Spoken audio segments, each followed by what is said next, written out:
Bapak, Ibu, Saudara yang dikasihi oleh Tuhan, salam sejahtera dalam Tuhan Yesus Kristus. Mari kita merenungkan firman Tuhan dari Injil Yohanes pasal 3 ayat 27. Demikian firman Tuhan.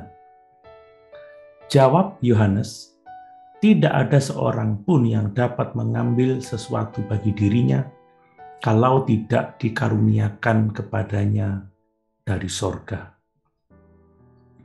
Perkataan Yohanes Pembaptis ini menyatakan kepada kita keputusasaan manusia dan pengharapan yang ada di dalam Tuhan. Tidak ada seorang pun di bumi ini yang dapat mengambil sesuatu bagi dirinya kecuali dikaruniakan kepadanya dari sorga. Dalam hal ini, Yohanes Pembaptis tidak berbicara soal hal-hal duniawi, tetapi tentang kebenaran rohani. Tidak ada seorang pun yang dapat memiliki kebenaran sejati kalau tidak diberikan oleh Tuhan kepadanya. Kebenaran ilahi berasal dari Roh Kudus, dan karena alasan itu, kebenaran ilahi hanya dapat diterima melalui wahyu Allah. Dalam surat-surat perjanjian barunya, Rasul Paulus berulang kali menyatakan ketidakmampuan akal manusia untuk menemukan atau memahami kebenaran ilahi. Dalam ketidakmampuan itu, kita melihat keputusasaan manusia.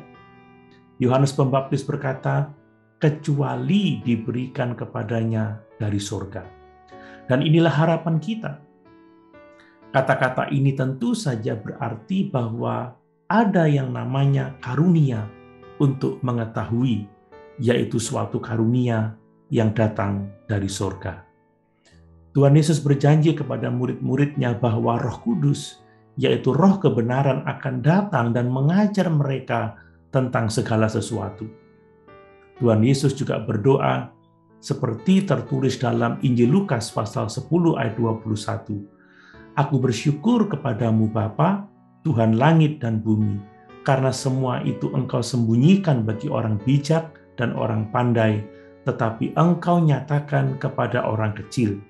Ya Bapa, itulah yang berkenan kepadamu.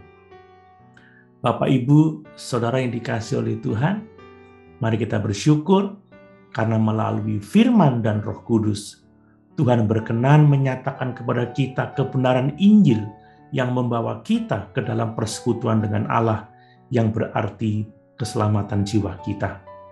Mari kita berdoa agar ketika kita membaca firman Tuhan, Roh Kudus akan membantu kita memahami kebenaran rohaninya dan dapat menerapkannya dalam hidup kita.